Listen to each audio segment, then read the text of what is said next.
Hello. आप सबको मेरे बहुत बहुत नमस्ते। अब हम पहले चैप्टर का आगे पढ़ने जा रहे हैं, हिंदी अनुवाद। तो कल हमने जो है 37 तक जो है किया था, और 37 से आगे 37वें श्लोक से आगे हम इसको पढ़ने जा रहे हैं। 37वीं से लेकर तक हमने देखा था कि एक तो पहले वो आत्मा की अमरता की बात करता है कि जैसे अवस्थान्तर प्राप्ति है, देहांतर प्राप्ति है,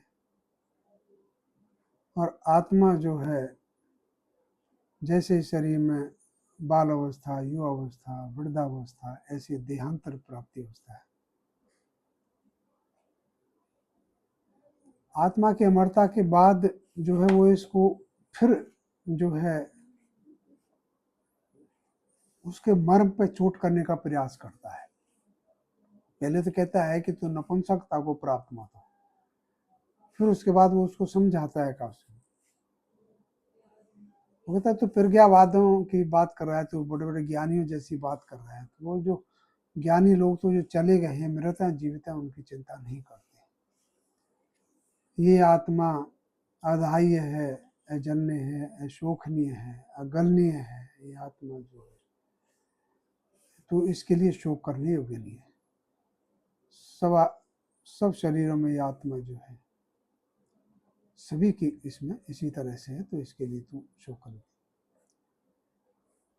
फिर उसको समझाने का प्रयास करता है, एक बार फिर उसके मर्म पर चोट करने का प्रयास करता है कि यदि तू युद्ध नहीं करेगा, धर्म युद्ध को नहीं करेगा, तो तू तेरी अपकीर्ति होगी और चिरकाल तक होगी। तेरे अहिता, तेरे जो है हित ना चाहने वाले, तेरे बैरी, तेरे शत्रु, तेरे जो है न कहने योग्य वचनों को भी तुझे कहेंगे, तुझे रण से भागा हुआ कहेंगे, तुझे भगोड़ा कहेंगे, तुझे जो है तू जो है यदि मारा गया तो स्वर्ग को प्राप्त करेगा, और जीत गया तो पृथ्वी के राज्य को भोगेगा। इतने पर भी जो कोई असर होता हुआ न देखता है, तो फिर वो कहता है कि सुख दुख लाभ हानि जय अजय में तो समभाव से युद्ध कर। तो फिर कहता है ये तो जो मैंने तेरे को बताई है, ये भी सांख्य बुद्धि के हिसाब से बताई। अब मैं इसको योग के हिसाब से बताता हूँ। योग मीन्स कर्म योग के हिसाब से बताता हूँ।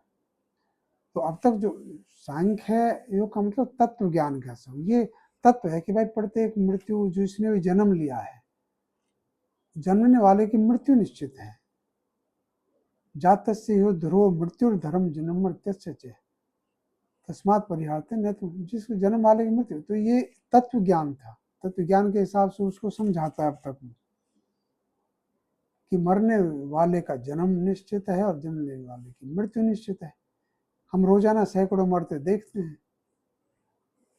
और नए जन्म लेने वाले भी देखते हैं। हमेशा इस धरती पर कोई नहीं रहा, अवस्थाएं आती हैं, बाल अवस्था आती है, फिर वो मर जाता है।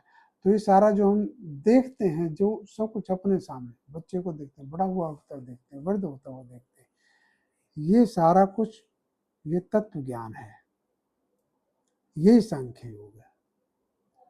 अब वो कहता है सांख्य योग के हिसाब से तो मैंने तेरे बता दिया, मैं तुझे इसको बुद्धि योग के हिसाब से, समत्व बुद्धि के हिसाब से, समता के हिसाब से मैं बताता हूँ। तो इससे आगे वो जो है उसके हिसाब से बताता है। तो इसी में आएगा फिर कर्मण्यवादी का रस्तमा फलेशु कदाचन। इसमें एक बड़ा सुंदर आगे एक जो है योगस्थ है कुरु कर्माणि संगम त्यक्त्वा धनंजय सिद्ध सिद्धो समभूत समत्व योग उच्यते। ये अपने आप में ही अपने आप में पूरा हुआ। देखिए संपूर्ण गीता ईशोपनिषद के जो है पहले हम कह सकते हैं कि श्लोक के हिसाब से और मंत्र के हिसाब से, या वेद के मंत्र के हिसाब से आती है। ईशावास्यमिदं सर्वं यत् किंच जगत्याम जगत तेन त्यक्तेन भुंजतम माँ गृहद कस्य सुधन। माँ गृहद, तू यहाँ पे भोगने के लिए मना नहीं किया पृथ्वी। वो कहते हैं भोग जितना भोगो, इंद्रियां हैं तो भोगेंगी ही भोगेंगी, लेकिन अनासक्त भाव से भोग, निर्लेप होकर के भोग। किसका है भला धन, माँ गृदे कस्य से, लालच मत कर। तो सारी के सारी जो गीता है वो उसी पर आधारित है, कर्म योग पर आधारित है, कर्माशक्ति त्याग पर आधारित है। भोगने के लिए मना नहीं किया है, घर छोड़ने के लिए नहीं कहा है। वैराग विषयों से राग होता है, घर से राग नहीं होता, घर भागने का नाम वो नहीं। तो वो उस चीज का जो नियत वो तो कहता है नहीं कश्चिन पे, मनुष्य एक क्षण के लिए भी निष्क्रिय नहीं रह सकता बिना कर्म के। तो हम इससे आगे पढ़ते हैं। तो 38वां कहता है, जो कहता है यदि तू मारा गया तो कीर्ति को प्राप्त हो गया होगा, या जीत कर पृथ्वी के राज्य को भोगेगा। अतः कुंती पुत्र युद्धार्थ कृत संकल्प होकर उठ, युद्ध के लिए संकल्प करके, युद्ध के लिए निश्चय करके उठ और युद्ध कर। 38वां कहता है सुख दुख, लाभ हानि, लाभ हानि, लाभ अलाभ, जय अजय, जय पराजय को समान करके, समान समझकर तत्पश्चात युद्ध के लिए युक्त हो, तो इस प्रकार पाप को प्राप्त नहीं हो।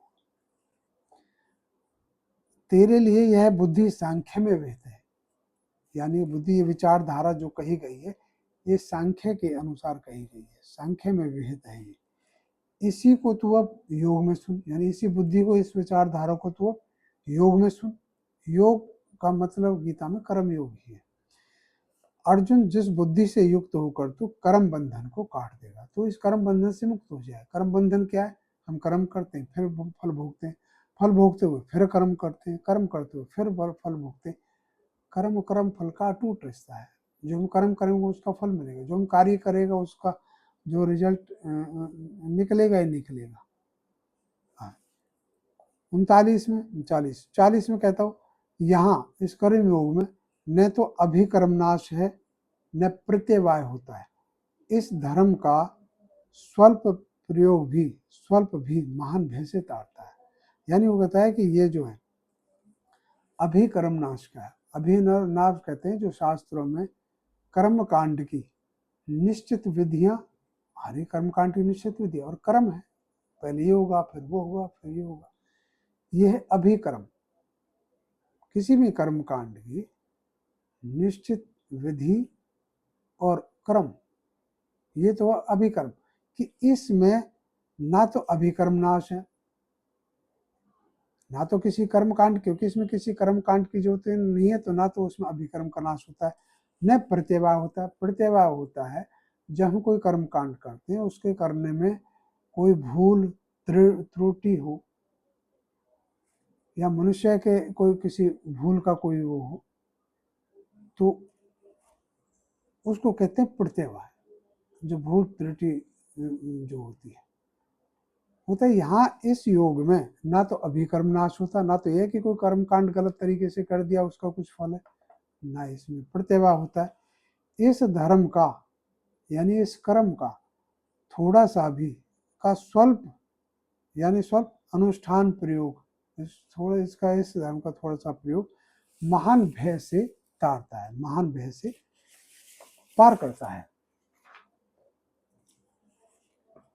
फिर वो कहता है कुरुनंदन, इस कर्म योग में निश्चयात्मक बुद्धि एक ही है,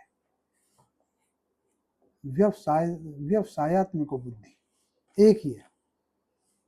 निश्चय विहीन कर्महीनों की जो विचारधारा, जो बुद्धियां, वो अनेक असंख्य हैं। पार्थ, अतत्विद, अविवेकी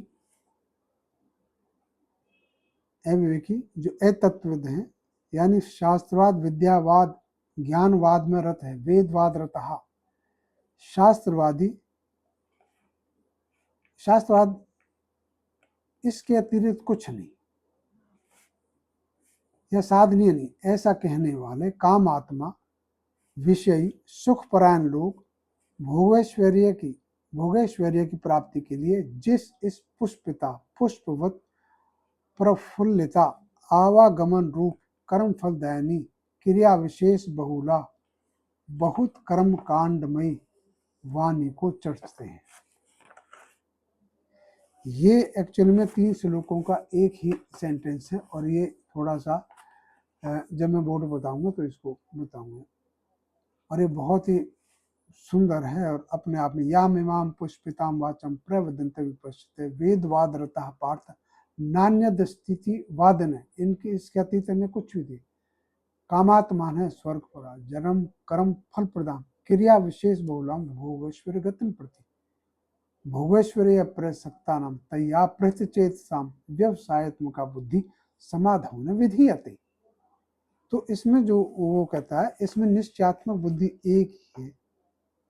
यामिमाम पुष्पिता वाचम, जिस इस पुष्पिता प्रफुल्लित वाणी को बोलते हैं वो यामिमाम पुष्पिता वाचम प्रवेदंत विपश्चित है, विपश्चित है निश्चय विहीन वेदवाद रता पार्थ।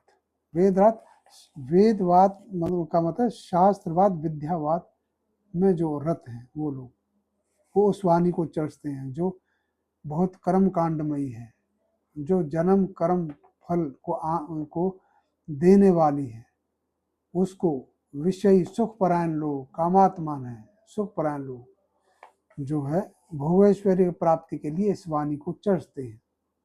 यदि हम आज के संदर्भ में बात करें तो ये जो कथावाचक है, जो कहते हैं ऐसा करो तो ऐसा होगा वैसा होगा, ये सारी चीजें ये उन्हीं पे ज्यादा लागू होती है बात।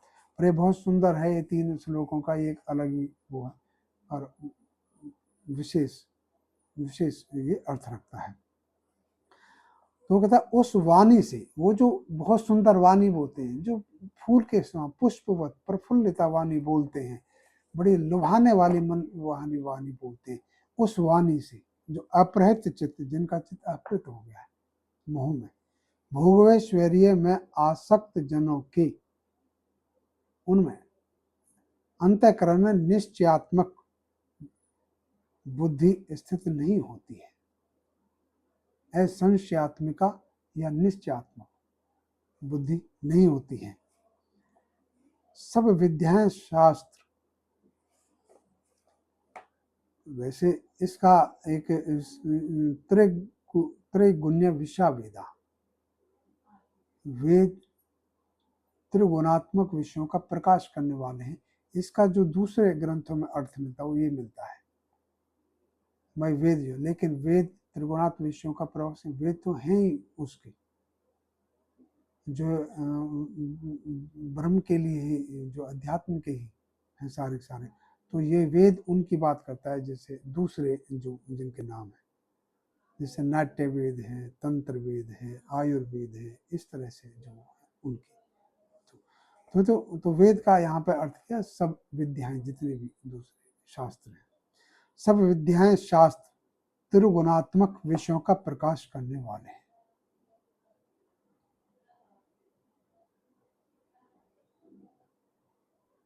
अर्जुन, तू हो त्रिगुणातीत, द्वंद्व रहित, नित्य सत्ता में स्थित, ब्रह्मस्थ और योग और क्षेम की चिंता से मुक्त। योग होता है अप्राप्ति की प्राप्ति, अप्राप्ति जो प्राप्त नहीं है उसकी प्राप्ति, अप्राप्ति प्राप्ति, और क्षेम है प्राप्त की रक्षा, जो प्राप्त की उसकी रक्षा, इससे मुक्त हो। जितना प्रयोजन बावड़ी कूप में तथा सर्वतः परिपूर्ण जल में समुद्र में होता है, उतना ही प्रयोजन तत्वित ज्ञानी का सब विद्याओं में, यह सब शास्त्रों में होता है। उससे जो काम की चीजें वही ली जाए। समुद्र में इतना पानी है, सारी चीजें हैं, लेकिन बावड़ी का पानी जो पीने युक्त होता है तो वो जो उसी से प्यास बुझ जाती है, तो उतने का कोई, तो उतना ही प्रयोजन सब विद्या, कितनी विद्यालय के प्रयोजन वही है जिससे तत्व ज्ञान की प्राप्ति हो। अब 47वें शुद्ध कर्मण्यवाधिकार, वो वाला श्लोक, कर्म में ही तेरा अधिकार, फलों में कदापि नहीं। कर्मों के फल का हेतु मत हो, यानी जो भी कार्य कर्म करे तू फल के हेतु से मत कर, कर्मों के फल का हेतु मत हो। अकर्म में तेरा संग न हो, कर्म ना करने में तेरी आसक्ति ना हो, तो कर्म करने में विश्वास, कर्म कर, कर्मों को कर, समभाव योग कहता है। अर्जुन, बुद्धि साम्य से समभाव योग की अपेक्षा कर्म निश्चय से दूर से ही अतीव अश्रेष्ठ निकृष्ट है। दूरेन हई वरम कर्म बुद्धि योगा धनंजय। जो हम आसक्ति युक्त कर्म करते हैं वो उस कर्म की अपेक्षा तो बहुत निकृष्ट है, बहुत ही अति अश्रेष्ठ है जो बुद्धि साम्य से समभाव योग की अपेक्षा कर्म करते हैं। संभाव जो उसने ऊपर बताया था, सुख दुख समय कृतवा लाभा लाभ तो योद्धा योजस योग है करस्म कौशल। तो वो जो है यानी कि आसक्ति युक्त कर्म निश्चय से दूर से ही निकृष्ट है, बजाय हम समभाव के हम जब कर्म। तो बुद्धि साम्य समत में शरण चाहे, फलाकांक्षी जन कृपण है, जो फल चाहने वाले कृपण है। बुद्धि युक्त समभाव युक्त पुरुष सुकृत और दुष्कृत दोनों को यही त्याग देता है। अतः योगार्थ युक्त हो कर्मों में कुशलता योग है। ये क्या वर्णन कहता है, बुद्धि युक्त ज्ञानी जन ही कर्म जन्य फल को त्याग कर जन्म बंधन से मुक्त होकर अनामय पद को जाते हैं, प्राप्त करते हैं। अनामय उस निर्मल पद को, उस आनंदमय पद को, इसको कर्म जन्य फल को त्याग कर बुद्धि से युक्त होकर किए गए कर्म जन्म बंधन से मुक्त कराते। तेरी बुद्धि जब मोह दलदल को पार कर जाएगी तू तब श्रोतव्य और श्रुत की ग्लानि को पार कर जाएगा। इस सब को हम जब पढ़ेंगे तो थोड़ा बोल के, श्रोतव्य जो सुनने योग्य है और श्रुत की ग्लानि, इसको तू पार कर जाएगा। सुने हुए से तू बहुत ऊपर उठ जाएगा जब तेरी बुद्धि इस मोह रूपी दलदल को पार कर जाएगी। जो तू सारे दिन जो सुनता है, जो जब तेरी विविध श्रवण से विचलित बुद्धि, विविध श्रवण से विचलित, विविध प्रकार के सुनी बातों से विचलित हुई बुद्धि समाधि में अचला निश्चला होकर स्थिर हो जाएगी, तू तब योग को प्राप्त होगा। अर्जुन ने पूछा, केशव समाधिस्थ स्थित प्रज्ञ की क्या भाषा है? स्थित प्रज्ञ क्या बोले, क्या बैठे, क्या चले? अब ये हुआ स्थित प्रज्ञ से। स्थित प्रज्ञ से क्या भाषा समाधिस्थ से की स्थित धी किम प्रभाषेत किम आसीत वरजेत किम, क्या चले, क्या बोले, क्या वो करे। स्थित प्रज्ञ कौन है? जिसकी प्रज्ञा स्थिर है, जिसका विवेक स्थिर है, जिसकी मति स्थिर है, वो स्थित प्रज्ञ है। प्रज्ञा। भगवान ने कहा, मनुष्य जब सब मनोगतान कामनाओं को त्याग देता है, मन में स्थित क्या कामनाओं को त्याग देता है और आत्मा परमात्मा में ही आत्मा संतुष्ट रहने लगता है, तब स्थित प्रज्ञ कहता है। ये अकेला श्लोक ही, प्रजहाति यदा कामान सर्वान पार्थ मनोगतान आत्मन्यवात्मना तुष्ट स्थित प्रज्ञस्तु दोचते। ये अकेला ही बहुत, क्योंकि मन तो जब हम सोते हैं जब भी चंचल रहता है, जब भी कार्य करता है, तो मन की कामना उनको कैसे त्याग सकता है आदमी? ये इसका हम जब उसमें करेंगे तो करेंगे। वो एक तुरीय अवस्था होती है, ये उसकी बात कर रहा है। आत्मा परमात्मा में ही आत्मा संतुष्ट नहीं लगता, तब स्थित प्रज्ञ कहता है। और दुखों में, आपत्तियों में अनुद्विग्न मन, उद्विग्न ना हो, शांत मन, सुखों में स्प्रिय लगाव रहित, सुखों में स्प्रिय रहित, राग भय क्रोध से रहित मुनि स्थित प्रज्ञ कहता है। दुखे स्वनुदिग्न मना, दुखों में अनुदिग्न, दुखों में शांत, सुखे सुविगत स्प्रिय, सुखों में स्प्रिय रहित, राग भय क्रोध, वीत राग भय क्रोध है, वीत रहित, राग भय क्रोध से रहित मुनि स्थित प्रज्ञ कहता है। स्थित प्रज्ञ कौन है? जिसकी प्रज्ञा स्थिर है वो कौन है? जो दुखों आपत्तियों में शांत है, अनुदिग्न मन है, जो सुखों में लगाव से रहते हैं, और जो राग भय क्रोध से रहते हैं, जिसे ना राग है ना भय ना क्रोध। स्थित प्रज्ञ जो सब जगह सब विषयों में सर्वतः स्नेह रहित, जो सब जगह सब विषयों में स्नेह रहित और उस शुभ अशुभ को प्राप्त करके न अभिनंदित यानी हर्षित होता है, शुभ अशुभ को प्राप्त न द्वेष करता है, उसकी प्रज्ञा सुस्थिर होती है, वह स्थित प्रज्ञ होता है। और जब यह योगी अपनी इंद्रियों के अर्थों, इंद्रियों के विषयों से सब ओर से ऐसे समेट लेता है जैसे कछुआ अंगों को, तब उसकी प्रज्ञा स्थिर होती है। जैसे अपने अंगों को वो कछुआ समेट लेता है, वैसे ही जो योगी अपने इंद्रियों के विषय से समेट लेता है, उसकी प्रज्ञा स्थिर होती है। निराहार मनुष्य के सब विषय रसातिरिक्त निवृत्त होते हैं, यानी रस के अतिरिक्त। रस तो बना रहता है, लेकिन विषयों का सेवन न करने वाले मनुष्यों के सब विषय निवृत्त हो जाते हैं। रसातिरिक्त, रस के अतिरिक्त रस बना रहता है, पर ब्रह्म को देकर इसका रस भी निवृत्त हो जाता है।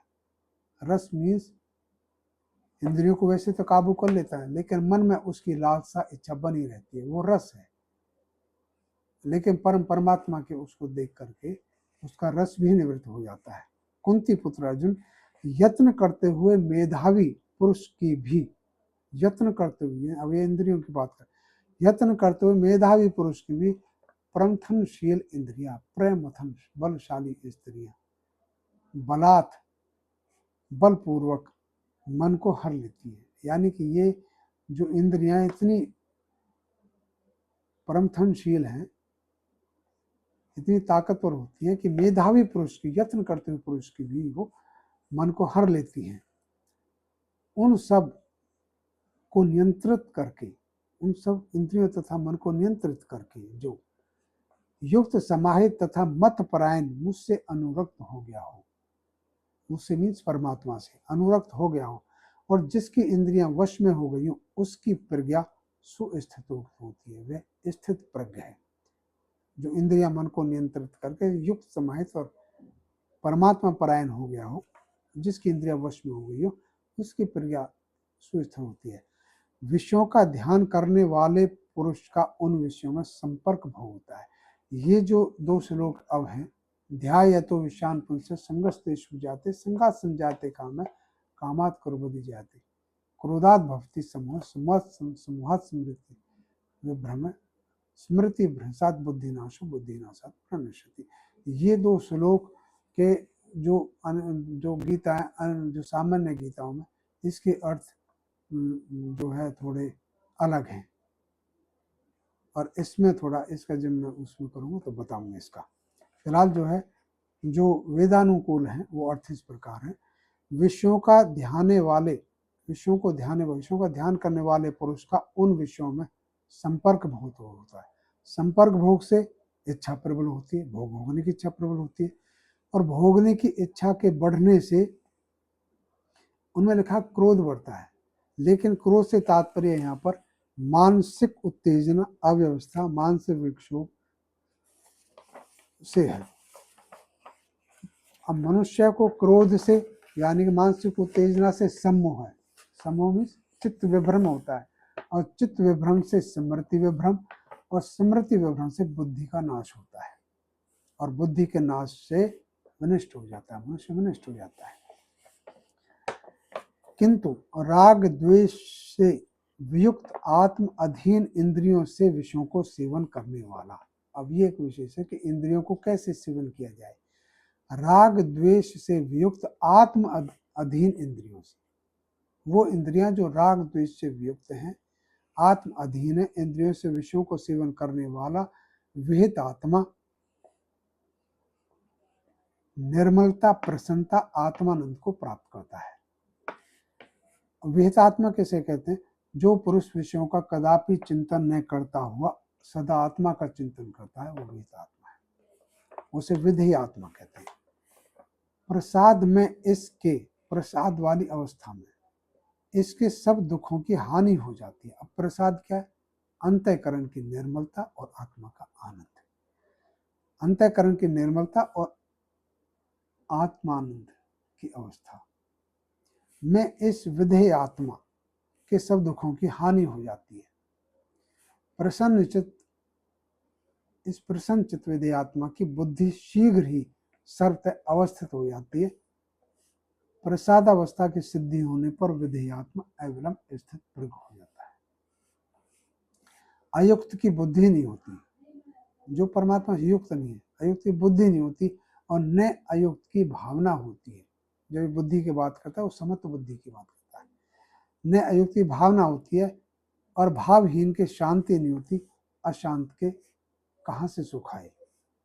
जब मन विचरती हुई इंद्रियों के पीछे विचरता है, यहाँ पर एक जो गीताकार है वो एक नई बात कहता है, और जो वेदों में भी है कि भाई सदैव इंद्रिया ही मन के अधीन नहीं है।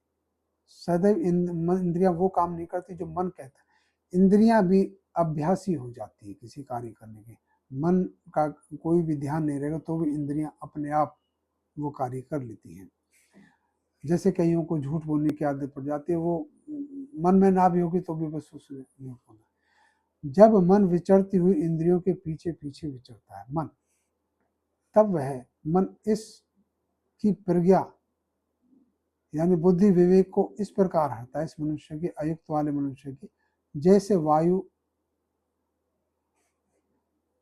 जैसे जल में नाव को, जैसे वायु जैसे जल में नाव को हर लेती है, उसी प्रकार महाबाहो उससे जिसकी इंद्रियों के अर्थों से सब प्रकार निगृहित संयत रहती है, उसी की प्रज्ञा मति स्थिर रहती है। सब प्राणियों की जो रात्रि है उसमें संयमी जागता है, जिसमें सब प्राणी जागते हैं मुनि की वह रात्रि। ये प्रवृत्ति और निवृत्ति की बात है, ये एक सामान्य रात्रि और सामान्य दिन की बात नहीं है। यानी कि जिन विषयों में संयमी सचेत रहता है, जिन विषयों में, उसमें सामान्य जन उनमें प्रवृत्त रहता है, भोगरत रहता है, और दूसरी उसमें विपरीत है। गहन अचल स्थित वाले समुद्र के प्रति जैसे जल समा जाते हैं, वैसे ही जिसके प्रति सब कामनाएं समा जाती हैं वह शांति को प्राप्त रहता है, काम कामी नहीं। जिस संयमी में, जैसे समुद्र में सारी नदियां वैसे समा जाती हैं, वैसे संयमी में सब कामनाएं समा जाती है। जिस संयम में सब कामनाएं समा जाती है वह शांति को प्राप्त रहता है, काम कामी नहीं। जो पुरुष सब कामनाओं को त्याग कर ममता रहित, अहंकार रहित, इच्छा रहित विचरता व्यवहार करता है, वही शांति को अधिगत करता है, वही शांति को प्राप्त करता है। जो सब कामनाओं को ममता रहित, विहाय विहाय कामान्य सर्वान पांचति निष्प्रय निर्ममो निरहंकार से शांति अधिगच्छति। निर्मम है, ममता रहित, निरहंकार, अहंकार रहित, इच्छा रहित होकर के विचरता है, वही शांति अधिगत। अर्जुन, यह ब्राह्मी स्थिति है। मनुष्य इसे प्राप्त करके विमोहित नहीं होता है। मानव इसमें स्थित होकर अंत काल में भी ब्रह्म निर्वाण को पाता है। तो इसी के साथ ये दूसरे चैप्टर का हिंदी अनुवाद समाप्त है। अतः आप सबको बहुत बहुत नमस्ते।